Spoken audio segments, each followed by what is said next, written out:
And then the girls were doing some stuff with crystal. And what's a guy going to do around when there's crystal?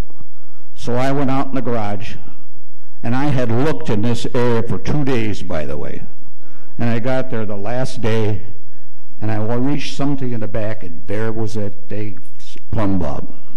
So we've accomplished 2 of the goals we wanted to do.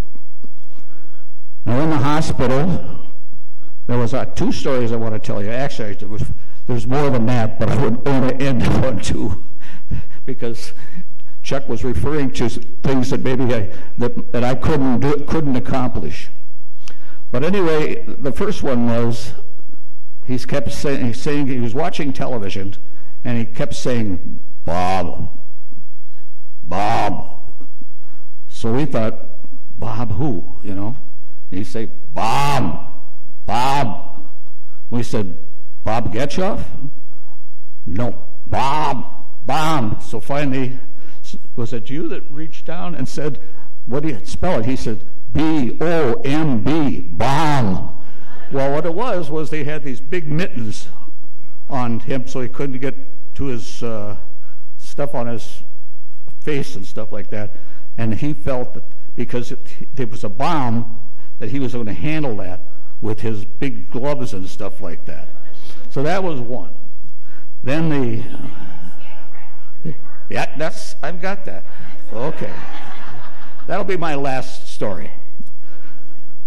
The day before he died, he found out that the doctors were thinking about cutting off his legs and doing a recirculation job, which he did not want in the least. And so when he found out that, he started to, in his own mind, I want to tell you, he's lucid, completely lucid that last day. And he got in his own mind a plan. He never really let you in on what he was really what he was thinking about, but he had his own plan. The first part of that plan, he asked Joanna to open the window. Well, you know, in a hospital, you're not going to open any of those windows. They're all sealed very tight. So she said, "I can't open the windows, Chuck." She said, "I just can't get it open." So he said, "Get me a wheelchair." So he said, "You can't have a wheelchair. You can't get out of the bed." He said, "Get me a wheelchair." So I went out in the hall, and as luck would have it, one of the nurses was wheeling a wheelchair right just almost next to the door. So I said, "Could I use that wheelchair for a couple of minutes?" And she said, "You can have it all day if you want." She said, "We don't have it short." So I got that wheelchair and put it in there. And of course, he's seen that wheelchair. And he looked at the television. He says, "Get those people out of here." So we said, "Okay, we get them out of there," because we just turned the news different and stuff like that. And he said to me, he said, "Get me that hammer that I borrowed you." And I said to Chuck, "That hammer I borrowed you is back home. I can't get you a hammer like that hammer." And he said, "Get me the hammer." And he was talking as loud as I'm talking, by the way. And he said, "Get me the hammer now." So I said, well, back in his garage, by the way, he had 12 hammers hanging on the wall. And I'm not kidding. When I say 12 hammers, he had 12 hammers hanging on the wall. He had ping hammers, he had mallets, he had carpenter's hammers, he had all that stuff. At least 12 of them there. So I said, "I'm going to go home. I have to go home and get a hammer from your garage." And he said, "No, get me the hammer I borrowed you now." Well, he finally calmed down when I couldn't get the hammer. But we figured out what that guy was really planning on. Those doctors were going to cut off his legs, and he didn't want that, and do surgery on him. And he had to figure out a way that wasn't going to happen. So get the hammer, break the window, put me in the wheelchair, and I'm out of here. So that's it. But that was Chuck. If I had to sum up in one word, or one word, couple of words. The way I would sum up Chuck was he was a good man. And I'll tell you one other thing. From what I understand, because I wasn't quite there were 103 people at his memorial in Alabama. A lot of those people were from before he went down the second time. They were from the first time. And as I look out here, there's got to be at least about 100 people here too. So that has to tell you a lot about Chuck. He set a standard so high that Dick and I are going to have a heck of a time living up to it. And I'm proud to say that he was my brother and my friend. Thank you.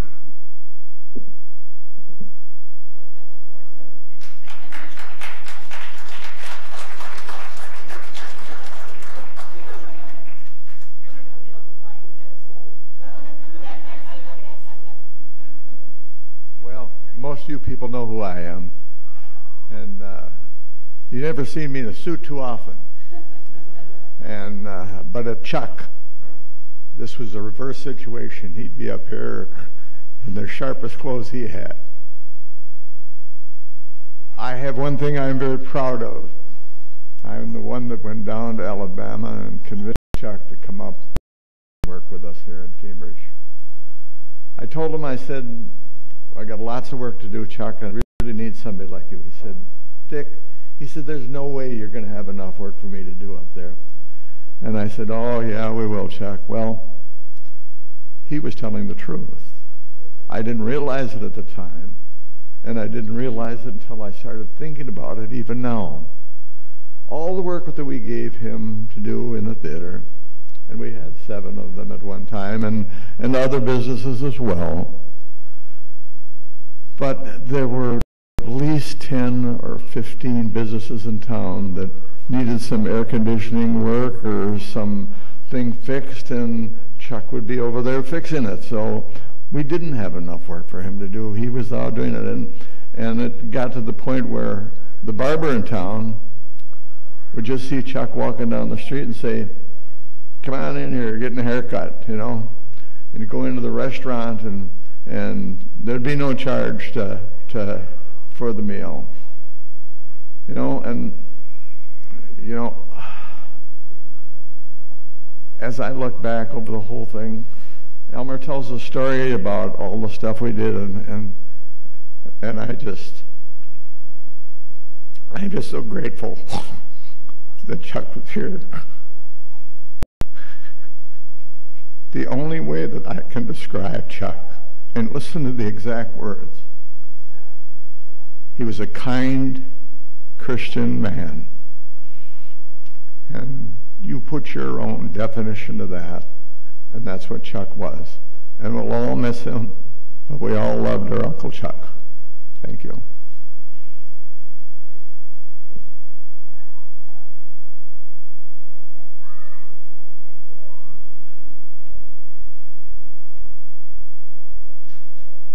I'm Chuck's baby sister, and he rocked me when I was little, and and he was such a neat brother because he was 14 years older than I am. So that meant when he was 21, he got married to Alan, and then Linda was born, and then Leanne. So I was the same age difference that Dick and I am to Linda. So the family went on to another extension. Linda is the first grandchild.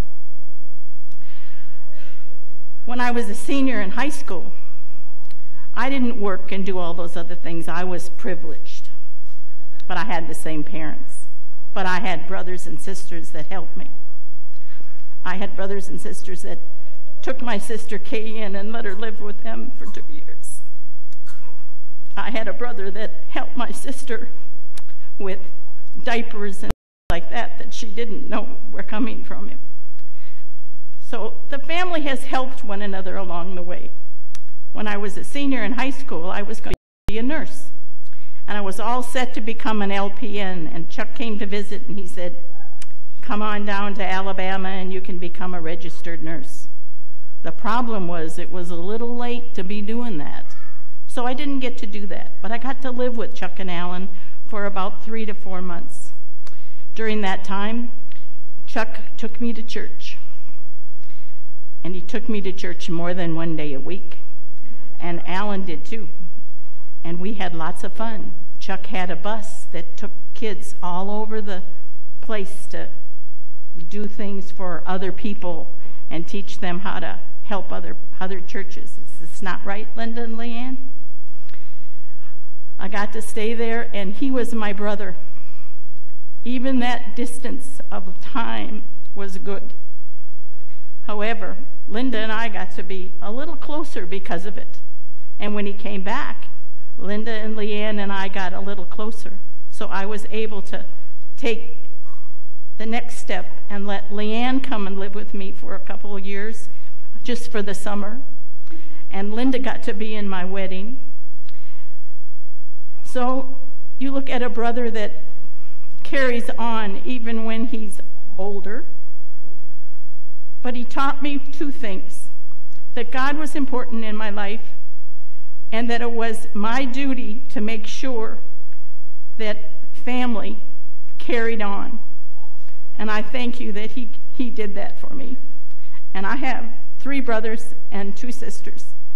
My sister Dorothy, they have memories of Chuck and growing up with him. I don't have that. But I have a brother as an adult that was there for me every day and let me call him at 11 o'clock at night when I was in distress. And he helped my friend Cindy get a burglar alarm when he drove to Alabama, from Alabama to Louisiana, and put a burglar alarm system in for her. I had a friend, Lisa, that had a flooded basement. He said, I'll get a sub pump or whatever that thing is called, and he went and cleaned her basement for her. He didn't even know her. Chuck didn't have to know you to help you, but he was there for everyone. And I'm proud that I'm his sister. I'm proud that I have an example to follow, and I loved him dearly.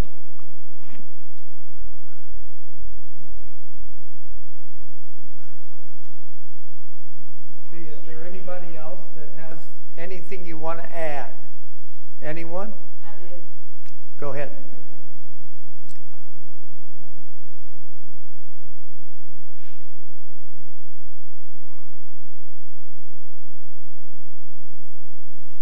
I can say how Dad was loved up there by everyone. And he was loved.